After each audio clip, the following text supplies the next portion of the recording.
आज जमीन पर जो आंखों को नहीं दिखता वो अक्सर आसमान से सैकड़ों ज्यादा दमदार आंखों से साफ दिखता है।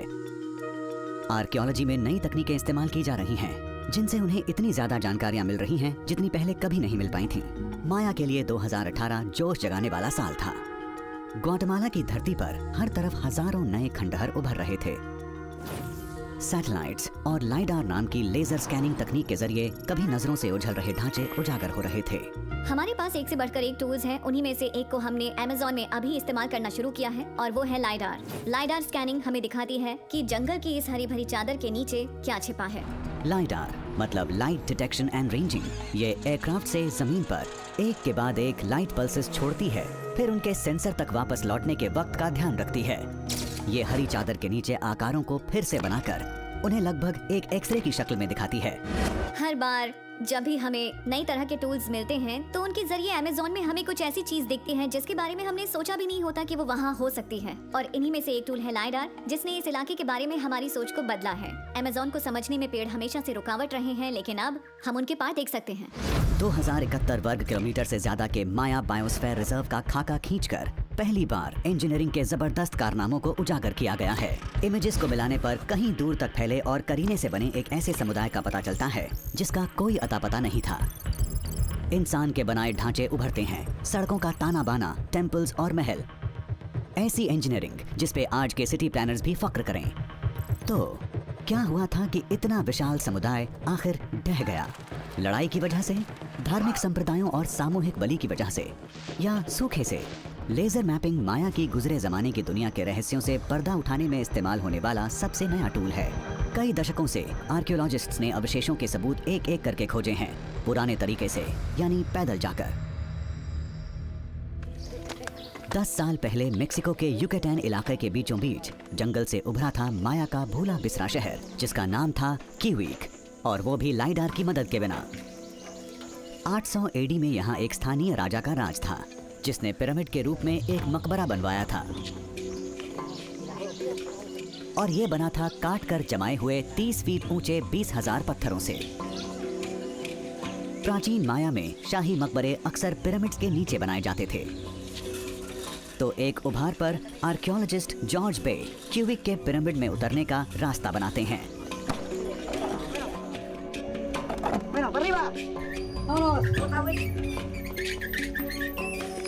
ये बिल्डिंग कला का एक नमूना दिखाती है जो हमें बताता है कि माया समुदाय अपने वक्त में कैसे उभरता चला गया। इसकी जांच से उम्मीद है कि हमें पता चलेगा कि क्यूइक बना कैसे था। 30 साल से युकाटैन में काम कर रहे बे जमीन से उन माया लोगों की जिंदगी की एक झलक सामने ला रही हैं, जिन्हें उत्तरी या पूक माया कहते हैं और जिनके बारे में हमें ज्यादा नहीं पता।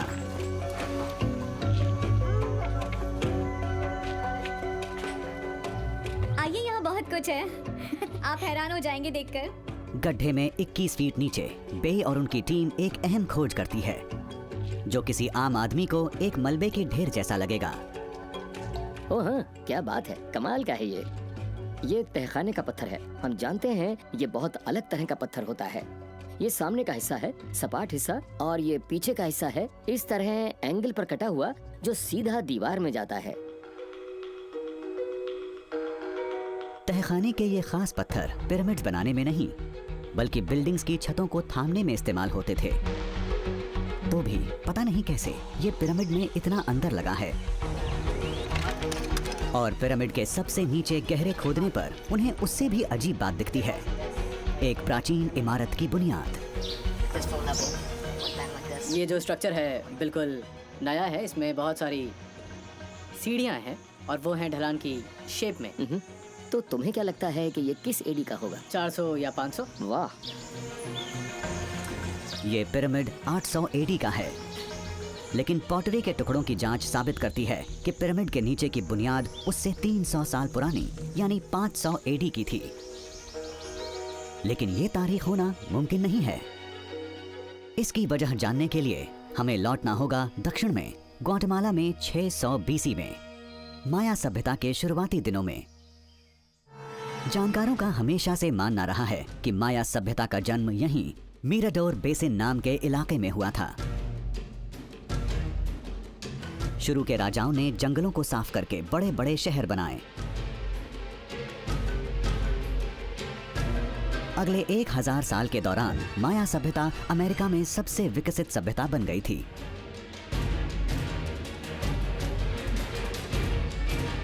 उन्होंने गणित और खगोल शास्त्र में महारत हासिल कर ली थी। पश्चिमी गोलार्ध की पहली लिखित भाषा में वो माहिर हो गए थे और उन्होंने कला के गजब के नमूने बनाए। लेकिन 700 एडी में हालात बेहद खराब हो गए। लड़ाई, सियासी उठापटक और अकाल ने माया की दुनिया हिला दी थी। शहर खाली हो गए और बड़ी तादाद में शरणार्थी उत्तर की तरफ पलायन कर गए। इस उथल पुथल के बीच ही एक शरणार्थी राजा ने कीवीक में जड़ें जमाकर शहर की बुनियाद रखी और जल्दी ही एक पिरामिड बनाया। वैज्ञानिकों का हमेशा से यही मानना रहा था, कम से कम अभी तक।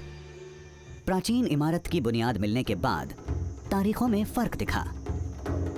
बुनियाद 500 एडी की है, लेकिन माया शरणार्थी तो कम से कम 2 सदी बाद यहां पहुंचे थे। क्या शरणार्थियों के आने से पहले कीवीक पर कोई कब्जा किए बैठा था?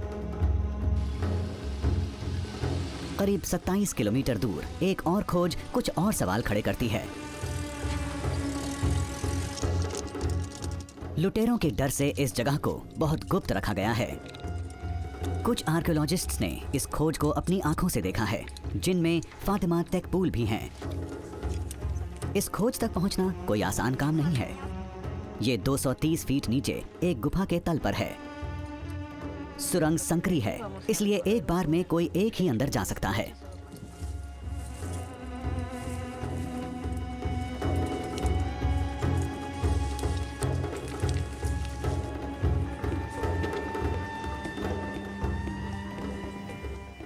अच्छा सुनो, क्या कोई मुझे मेरे ग्लव्स दे देगा? मुझे जरूरत है उनकी।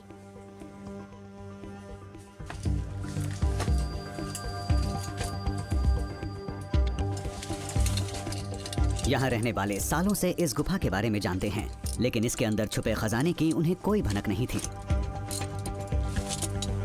घने अंधेरे वाली सुरंगों की भूल भुलैया से वो एक दीवारों के अवशेष तक पहुंचे।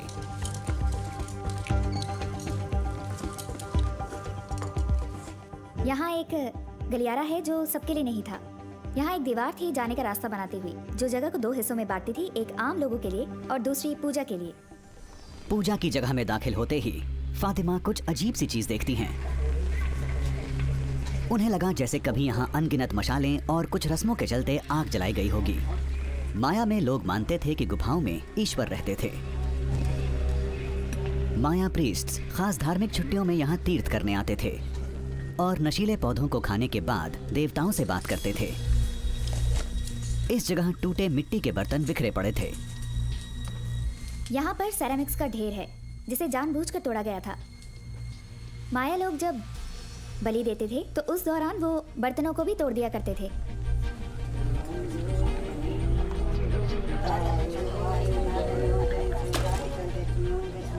जानकारों को लगता है सिरेमिक्स तोड़ना बलि के असर को बढ़ा देता था। वो बर्तन तोड़ते थे और उन टुकड़ों को गुफा में यहाँ वहाँ डाल देते थे। इन सभी बर्तनों में से एक एक टुकड़ा गायब है, तो लगता है माया के लोग अपने साथ एक टुकड़ा ले जाकर गुफा के बाहर दफना देते थे। टीम गुफा में और अंदर जाती है। माया प्रीस्ट्स यहाँ पहुँचने के लिए बेलों की रस्सियों पर निर्भर थे, लेकिन मॉडर्न क्लाइंबिंग गियर होते हुए भी फातिमा को अंदर पहुँचने में 3 घंटे लग जाते हैं। आखिरकार वो गुफा की सबसे पवित्र जगह पहुंचकर जमीन के नीचे एक हैरत अंगेज दुनिया देखती हैं। गुफा में कब्रगाह की दीवारें प्राचीन माया चित्रों से सजी थीं।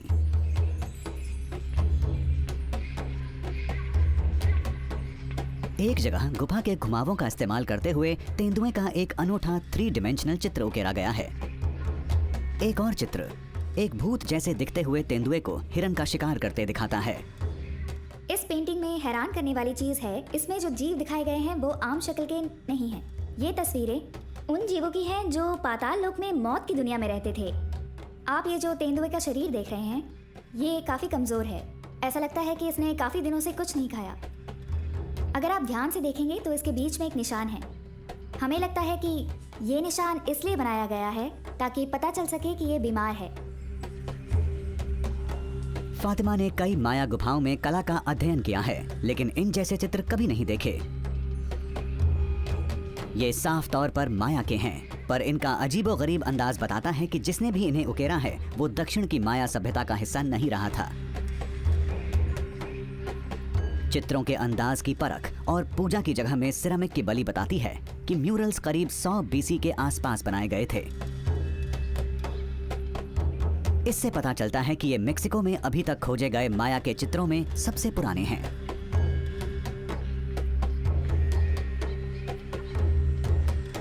चित्र माया सभ्यता के उदय के जमाने के हैं। जानकार इसे प्री क्लासिक काल कहते हैं। ये दक्षिण के शरणार्थियों के युकेटैन पहुंचने से 800 साल पहले की बात है। तो ये चित्र बनाए किसने? नई साइट पर हुई एक और गजब की खोज शायद इस सवाल का जवाब दे।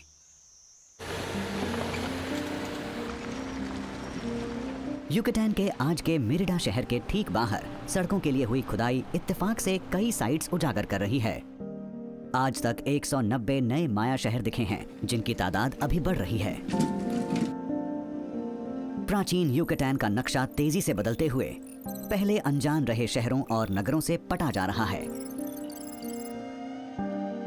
हमने पाया कि वहाँ बहुत सारे लोग थे, बहुत ज्यादा खेती होती थी और वहाँ बहुत कुछ हो रहा था, और जो भी हो रहा था बहुत तेजी से हो रहा था। हमें लगा यहाँ बस छोटे छोटे टीले हैं। देखा तो ये बहुत उलझा हुआ टाउन था और शायद यहाँ अर्बन सेंटर्स भी दिख जाएं।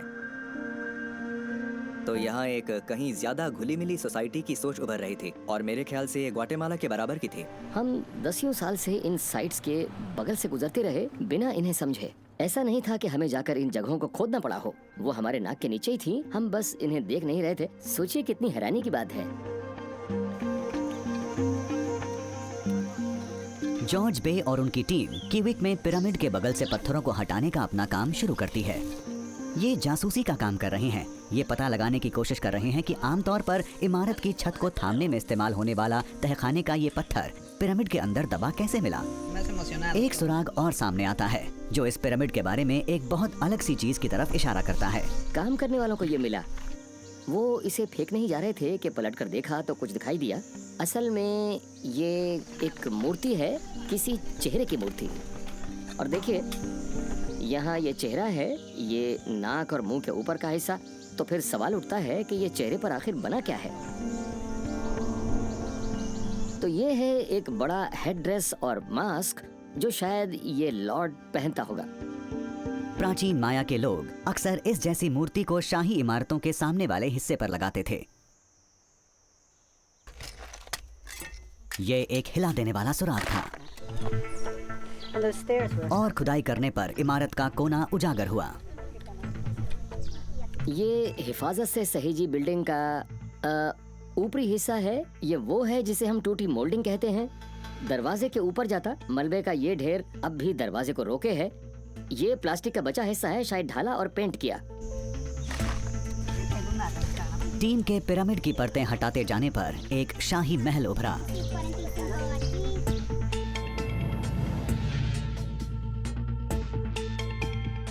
इसमें 3 इमारतें हैं।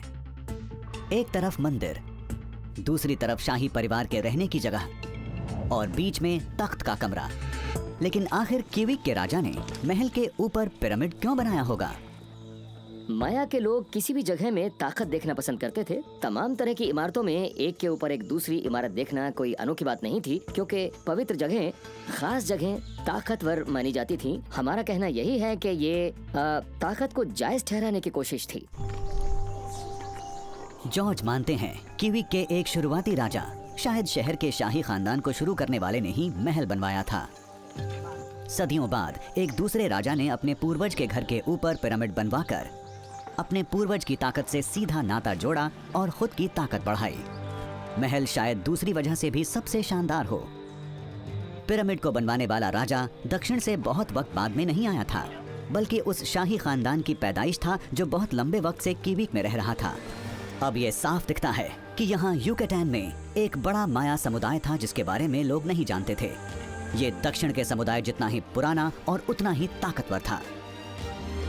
असल में हम ये नहीं जानते कि माया समुदाय कहाँ शुरू हुआ या किस जगह शुरू हुआ। अब पता लग रहा है कि उनकी शुरुआत शायद कई जगहों से हुई थी। ग्वाटेमाला अब माया सभ्यता के पैदा होने की जगह होने के खिताब का दावा नहीं कर सकता।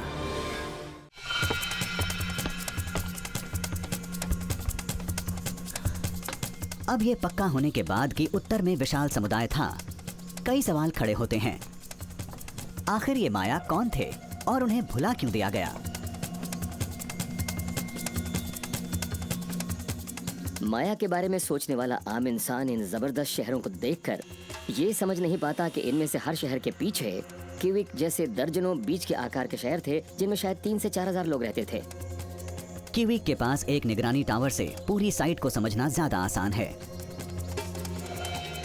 बे की नजर में क्यूबिक उत्तर का सबसे शानदार शहर था। अभी जो आप देख रहे हैं वो असल में क्यूबिक शहर का बाहरी इलाका रहा होगा। देखिए, जहाँ वो छोटी सी पहाड़ी है वो शहर का केंद्र था। बे ने जब अपनी खोज शुरू की थी तब उनका मानना था कि क्यूबिक का फैलाव बस पिरामिड के आसपास के इलाके तक ही था, लेकिन बाद में लाइडार मैपिंग ने दिखाई एक दूर तक फैली स्टेट घाटी के उस पार ऊंची सीढ़ियों वाली, जो बताती है कि शायद क्यूबिक कहीं बड़े कॉम्प्लेक्स का केंद्र था।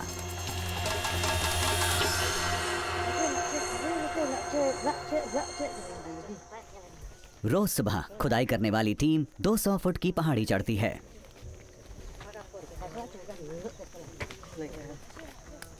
बीते जमाने में माया लोग इस रास्ते से ऊपर आते होंगे जो ठीक इस जगह तक आता होगा। आप जो देख रहे हैं वो बुनियादी तौर पर पत्थरों का ढेर है, लेकिन अगर आप यहाँ खड़े हैं 850 एडी में तो आप जबरदस्त सीढ़ीदार रास्ते के ठीक नीचे खड़े होंगे जो आपको उसके ठीक ऊपर तक ले जाता होगा, जो हमारे हिसाब से महल या बागीचे वाला घर या बड़ा घर था। आज के हिसाब से भी ये एक बहुत आलीशान जगह रही होगी। उन्होंने साइट को नाम दिया stairway to heaven. Stairway to heaven कमाल की जगह है इस मायने में कि उन्होंने ये 9-10 कमरों का बड़ा घर बनाया और बड़ी खूबसूरत बिल्डिंग है ये, 9वीं सदी का मैक मैंशन। ओके, पहाड़ी के ऊपर रहने के लिए। लेकिन इतना अमीर और इतना हिम्मती कौन रहा होगा कि जिसने इतने ऊपर एक बड़ा महल खड़ा कर दिया? आर्कियोलॉजिस्ट स्टेफनी सिम्स जवाब ढूंढ रही हैं। पत्थर की उन 22 बड़ी इमारतों में से एक के फर्श के नीचे जो इस स्टेट का हिस्सा है, और यहाँ है एक जबरदस्त सुराग। जहाँ मैं बैठी हूँ वो जगह फर्श के लेवल के नीचे है, जो कि पहाड़ी पर बना एक 3 कमरे का शानदार घर था, और यहाँ पर ये किसी के लिए चढ़ावा है जिन्हें इन कैपस्टोन से ढक दिया गया है। चढ़ावे में एक सिरेमिक प्याला और प्लेट है जिन्हें शायद घर बनाने के वक्त फर्श के नीचे रखा गया होगा।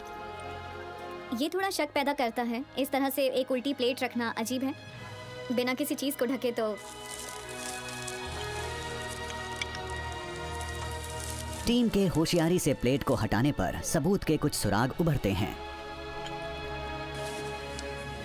ये खराब हुई हड्डी की बुरी तरह से सड़े, यानी खराब हुए छोटे छोटे टुकड़े हैं। अभी कह नहीं सकते ये इंसान की है या किसी जानवर की, पर इंसान की लग रही है।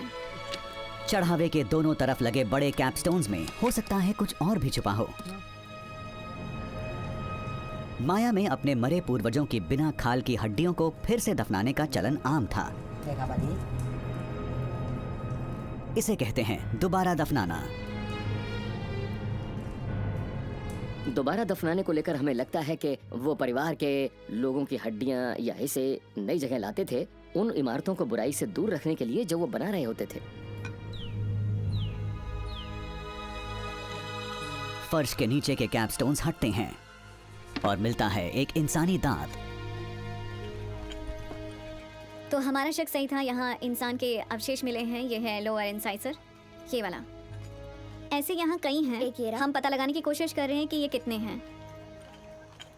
एसिड वाली मिट्टी से बुरी तरह खराब होने के बाद भी स्टेफनी इंसानी खोपड़ी के बचे हिस्सों और हाथ पैरों का अंदाजा लगा सकती हैं। तो इससे हमें ये पता चलता है कि ये चढ़ावा हिस्सा है उन चीजों का जो इस घर के नीचे दफन है। लैब में लौटकर स्टेफनी ने ये पता लगा लिया कि जिसकी ये खोपड़ी है वो अपने दांत साफ नहीं रखता था, क्योंकि दांत में मौजूद है 1200 साल पुराना मैल यानी प्लैक। प्लैक में मौजूद खाने के कणों की रासायनिक जांच से स्टेफनी को अंदाजा होता है कि स्टेयरवे के मालिक के पास कितनी दौलत थी। इससे पता चलता है कि उसने पौधों से मिलने वाली कौन कौन सी चीजें खाई थी। उसके स्टूज और सूप्स में स्क्वाश, बीन्स, फल और मिर्चियाँ थीं। इतनी चीजें होने से पता चलता है कि स्टेयरवे में रहने वाले लोग बड़े बागानों के मालिक थे।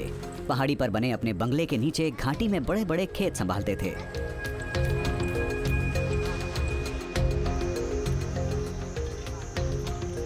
जॉर्ज की टीम के पास पहाड़ी पर नजर डालने से साफ हो जाता है कि स्टेयरवे अपने में अकेला ऐसा नहीं है, बल्कि दर्जनों बंगलों में से एक है। दूर तक समृद्धि का फैलाव होने के संकेत उभरने लगते हैं।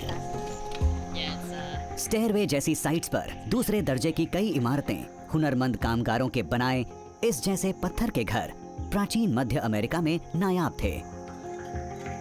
हैरानी की बात है, ये बताता है कि हम किसी ऐसी आबादी को नहीं देख रहे हैं जो किसी छोटे शाही रसूखदार के तले थी, बल्कि वो दौलत और खुशहाली तकरीबन आधी आबादी तक ही पहुंच पाई थी।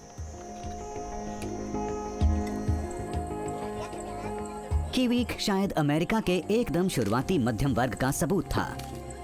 उत्तरी अमेरिका के उपनिवेशवादी मध्यम वर्ग से करीब 1000 साल पहले। इन लोगों के पास शायद मौके होंगे, शायद ये जमीन हासिल कर पाए होंगे। मतलब ये सोचना थोड़ा दिलचस्प है कि वो शायद अपने सपनों के शहर में जी रहे होंगे।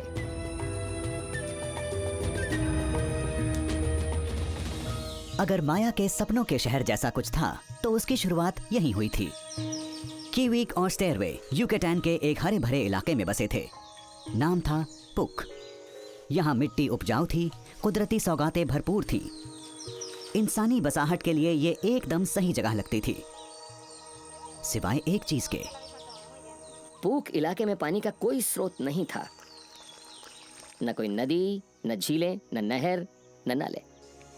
ये लोग बारिश के पानी को सहेज कर इकट्ठा करने और कायदे से इस्तेमाल करने के भरोसे थे। तो उन्होंने ये किया कैसे? स्टेयरवे स्टेट हाउस से कुछ 100 फीट की दूरी पर आर्कियोलॉजिस्ट बिल रिंगल को एक जवाब मिलता है।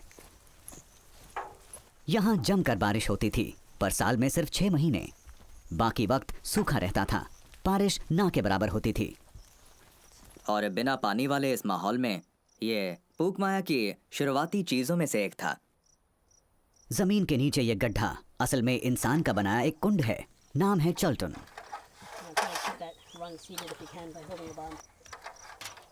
गजब की इंजीनियरिंग का यह नमूना चूना पत्थर के चट्टानी तल पर तराशा गया है। यहाँ हम देख सकते हैं कि ये चुल्टून्स कैसे बनाए गए थे। पहले ऊपर की चट्टान में गड्ढा बनाया जाता, इसके बाद वो नीचे के इस नरम मॉरल तक पहुंचने के बाद वो खोदकर जगह को बड़ा करते थे। सबसे आखिर में चट्टान पर प्लस्तर किया जाता था। आप यहाँ इस प्लस्तर की मोटाई देख सकते हैं, ये गुलाबी सा मटेरियल। प्लस्तर वाटरप्रूफ परत की तरह काम करता था। माया ने स्टेयरवे टू हेवन के चौक, छतें और नालियां ऐसी समझदारी से बनाई थीं जिससे बारिश के पानी की आखिरी बूंद भी सहेजी जा सके, जिसे फिर वो 8 चल्टन्स में पहुंचा देते थे, जो पूरे स्टेट में यहाँ वहाँ बने हैं। पहाड़ी की पूरी चोटी बारिश के एक विशाल बैरल की तरह काम करती थी। तो ये सूझबूझ वाला पानी का इंतजाम कितने लोगों को सहारा दे पाता था? बिल रिंगल और इंजीनियर एंड्रू विलिस पुरानी लाइडार तकनीक से चल्टन का खाका खींचते हैं। इससे मिले 3D मॉडल से उन्होंने पानी की क्षमता का हिसाब लगाया।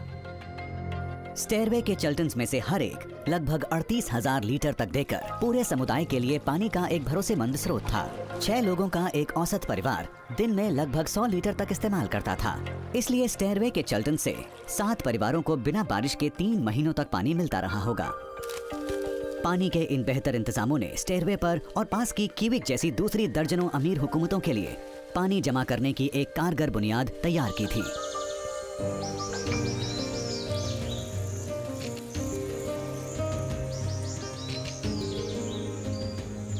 और उस बुनियाद की चोटी पर बैठा था एक शाही रसूखदार। जॉर्ज बे को उसकी हैरान करने वाली दौलत के जंगल में छुपे सुराग मिले हैं। एक आलीशान महल के खंडहर,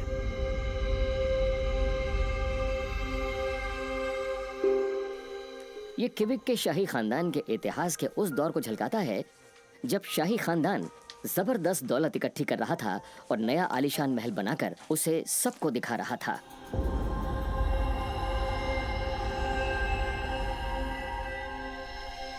कीविक का राजा अपने पुराने महल के ऊपर पिरामिड बना चुका था, लिहाजा बगल की जमीन पर उसने रहने को नया बेहतर बंगला बनवाया।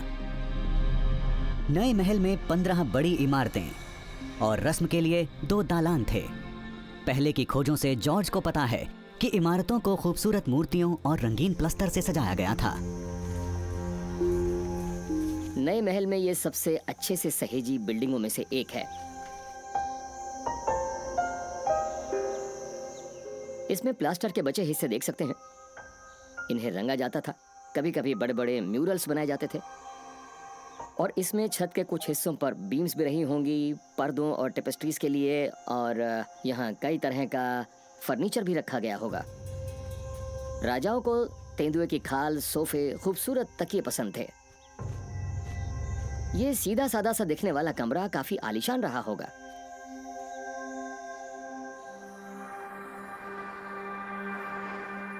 $800 AD तक उत्तर का माया समुदाय 1500 साल से ज्यादा पुराना हो चुका था।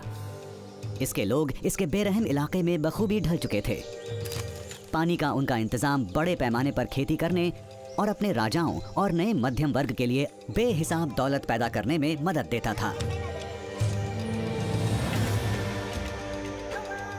800 AD में इस जगह के बारे में सोचिए। यह क्या दिखता होगा? नगरों, गांव, शहरों, उन हजारों जलते चूल्हों से उठते धुएं का दूर दूर तक फैला मंजर, जिन पर औरतें शाम का खाना बना रही हों और मर्द अपने खेतों से लौट रहे हों। लेकिन खुशहाल समुदाय की इस तस्वीर के साथ ही बे के साथी बिल रिंगल और थॉमस गायरेटा को तकलीफदेह सियासी चलन के उभरने के सबूत मिल रहे हैं। कीविक से 32 किलोमीटर पर है आलीशान शहर ऊज़माल।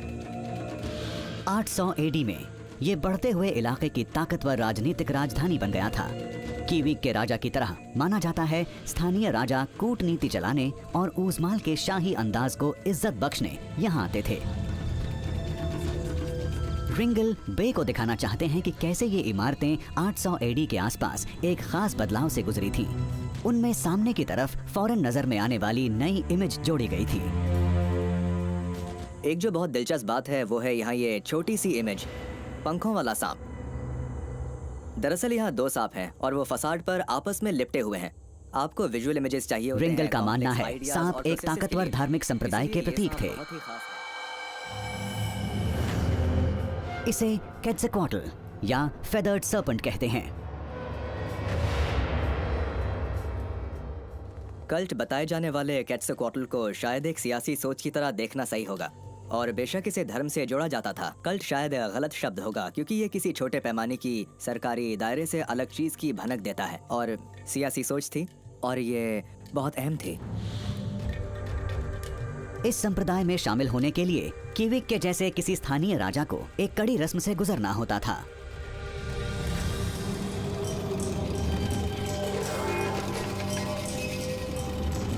प्रीस्ट्स अक्सर शामिल होने वाले को कई दिन तक अकेले में रखते थे।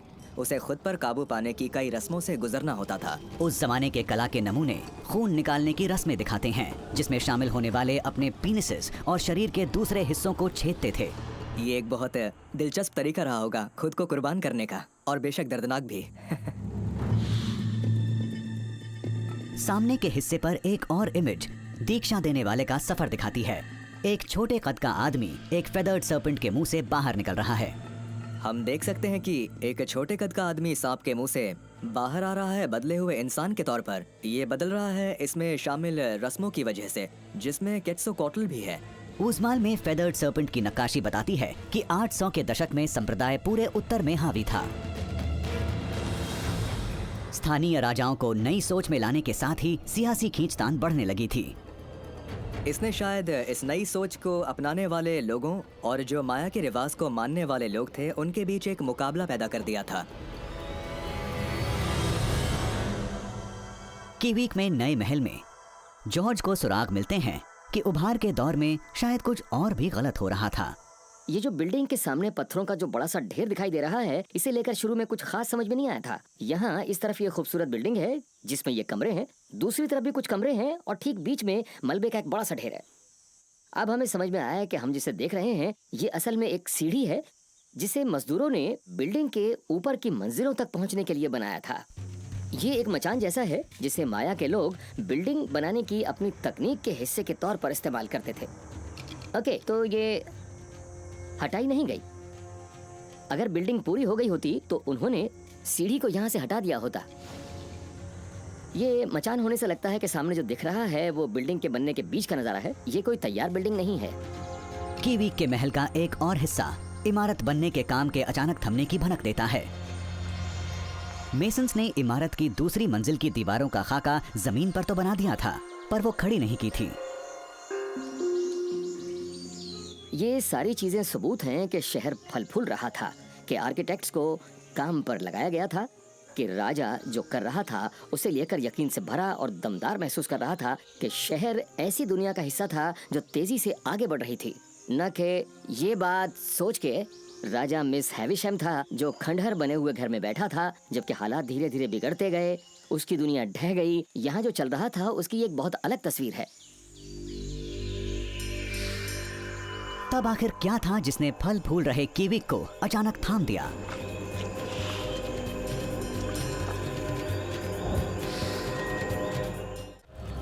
शुरू में तो थमने की वजह जाहिर है लड़ाई ही लग रही थी,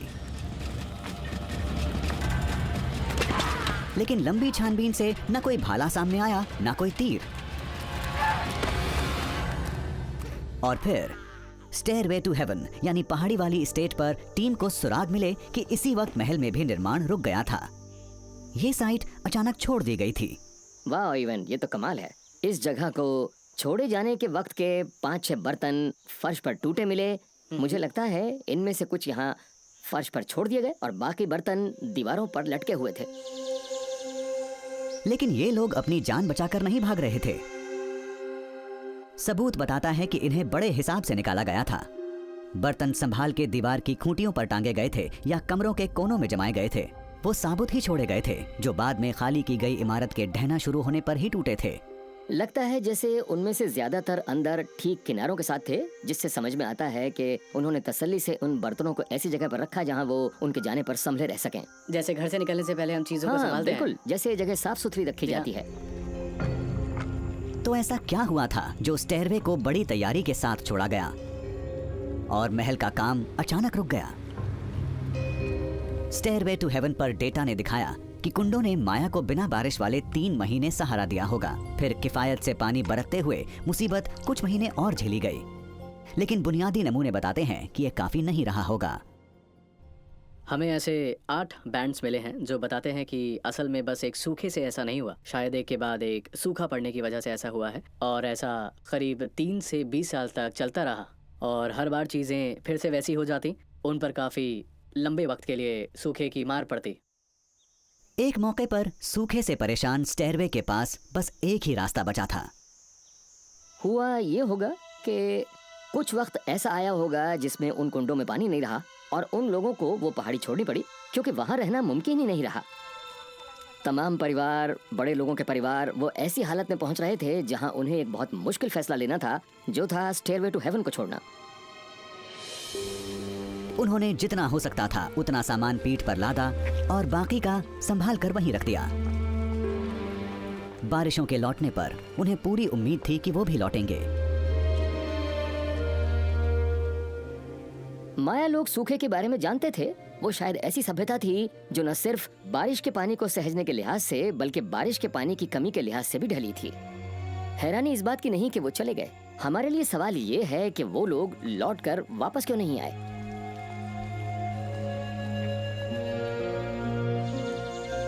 तो स्टेयरवे के रहने वाले और कीवी का राजा इन सूखों को झेल क्यों नहीं पाए? जैसे जाहिर है वो पहले झेल चुके थे। इन सूखों की जबरदस्त मार से तबाही मच गई थी। ऐसे में संभल कर हिसाब से चलना उनकी इकलौती उम्मीद थी। लेकिन बे और रिंगल को लगता है उत्तर का सियासी ताना बाना फेदर्ड सर्पेंट संप्रदाय के खलल डालने से बिखरता जा रहा था। उत्तरी माया का ढहना साफ तौर पर 9वीं सदी के दौरान शुरू हो गया था और ये वो दौर था जिसमें फेदर्ड सर्पेंट सोच शुरू हुई थी और बेशक इससे राजपाट हासिल करने के लिए लड़ाइयाँ शुरू हो गई थी। रिंगल को लगता है सियासी हालात इतने बिगड़ गए होंगे कि सरकार नाम की चीज ही नहीं बची होगी जो उनकी वापसी का इंतजाम करा पाती।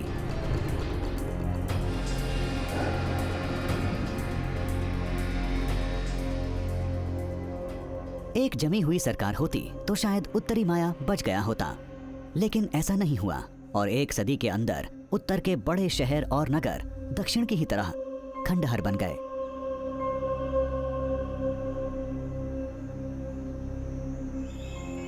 आज युकेटैन के खाली जंगल हमें याद दिलाते हैं कि महान सभ्यताओं का भी पतन हो सकता है। साल गुजरने के बाद धीरे धीरे इन शानदार इमारतों को जंगल ने ढक लिया। हरी चादर के नीचे पूरे के पूरे शहर गायब हो गए और वो बन गए जंगल के राज। अब जाकर नई तकनीक और इलाके में काम की बदौलत खोई हुई सभ्यता का फैलाव देखा जा सकता है।